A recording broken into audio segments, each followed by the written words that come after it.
Et on va en profiter donc pour accueillir Oran à notre micro. Oran, salut, merci de passer nous voir. Salut, merci à toute l'équipe, c'est très sympa. Tu viens d'en terminer avec votre tournoi sur une défaite face à tournoi un peu compliqué pour vous ce week-end. Voilà, pour Clermont ça a été un petit peu dur, il nous manque des joueurs en fait, donc on est venu avec le potentiel maximum. Et donc on s'y attendait un petit peu, mais l'essentiel c'est qu'on a pris du plaisir et on a surtout appris, et c'est l'important. Donc aucun regret. Face à Capsa, ce match-là, vous avez bien démarré pourtant. Oui. Et oui, mais après, il faut prendre en compte le fait qu'on a un petit effectif sur ce week-end et que ça s'est ressenti à force au fil du temps. Avec en plus la blessure d'Alex, voilà, qui n'était pas là ce matin. Exactement, et ça a manqué, ça c'est évident. Ouais. Bon, et toi, à titre personnel, comment tu l'as vécu ce week-end? Super, c'est franchement un très très bon week-end. J'aime bien d'ailleurs la Coupe de France. Parce que c'est un tournoi dans l'année où on rencontre justement les très gros joueurs, les joueurs de haut niveau. Et ça donne du boost en fait pour la saison d'après, les efforts qu'on doit fournir. Ça me donne vraiment envie d'évoluer. Alors raconte-nous un peu ta découverte du rugby fauteuil, depuis quand tu joues, et puis comment s'est passée ton intégration dans ce club de Clermont. D'accord. Alors j'avais entendu parler du rugby fauteuil à Clermont-Ferrand par le club de l'ASM qu'Adrien Chalmin a monté. Mais à cette époque-là, j'étais étudiante, donc je ne me suis pas lancée. Mais après, j'ai vraiment apprécié le jeu quand je l'ai découvert vraiment à Londres lors des JO. Donc tout de suite après les JO, je me suis lancée. Tu faisais du sport avant ou non. c'est ta première expérience sportive? Exactement. Et le rugby fauteuil, voilà. Comme quoi. Oui. Ce que j'ai apprécié, c'est les contacts surtout et la stratégie, le fait qu'il y ait, et puis c'est mixte. C'est souvent dit, le rugby fauteuil a cette particularité d'être un sport mixte qui te permet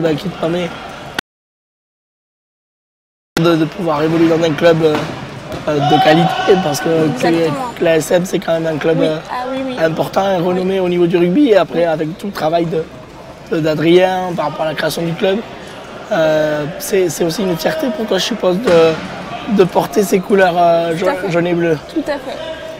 Localement, c'est un certain pouvoir et une belle image, et c'est vrai qu'on est très fiers de pouvoir porter ces couleurs jaune et bleu et se déplacer au nom de l'ASM, c'est très très... Alors on discutait hier avec de nombreux joueurs qui sont passés ici et qui nous ont dit voilà, pour nous il n'y a pas de différence garçon-fille, c'est un sport mixte. Comment tu l'as ressenti toi? Ça a été facile pour te faire une place? Ça a été accueilli Oui, moi dans mon équipe tout se passe très bien. Les gars, ils sont super sympas. Ils me font pas de cadeaux, mais je leur en fais pas non plus sur le terrain. Donc c'est vraiment à égalité, il n'y a aucune différence. Et c'est ça qui est plaisant justement. Et on a bien vu, tu dis que tu aimais les contacts et tu n'as pas peur d'aller au charbon, comme on dit. J'aime bien, ouais. Surtout si ça peut profiter à mon porteur de balle, j'y vais. Comment t'as...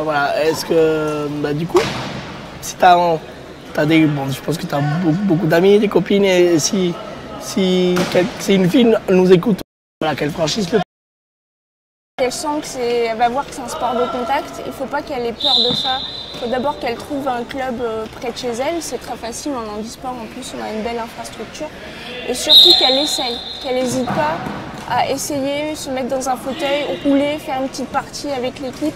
Il n'y a que comme ça qu'elle pourra sentir des sensations et se rendre compte que c'est génial et que les chocs ça fait pas peur et on risque absolument rien. C'est génial, ce week-end on a quand même pas mal de filles aujourd'hui sur le plateau, avec Pernel qui est en train de jouer en ce moment, également Tiffen et Stéphanie de Capsa. Sans pas seul au moins, c'est bien comme ça. Exactement. Et c'est vrai que là ce week-end on a à peu près l'effectif français au complet pour les filles. Donc c'est vrai que nous ce qu'on espère c'est que ça augmente. Et pour ça en fait on organise aussi ce qu'on appelle les Women's Cup.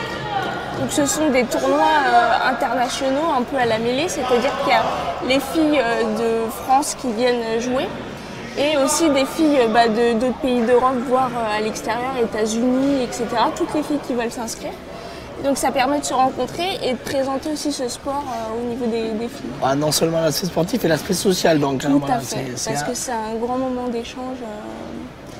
Bah écoute, en tout cas, c'est la première fois qu'on se voyait et c'est un plaisir que de rencontrer et puis de voir effectivement que même à un niveau, face à ce qui se fait de mieux, au niveau du rugby fauteuil national, il n'y a pas de pas de peur et c'est génial. Moi j'ai vraiment apprécié que ce soit toi ou effectivement l'effectif étant réduit, ça offre aussi plus de temps de jeu, donc forcément ça permet de mieux s'exprimer.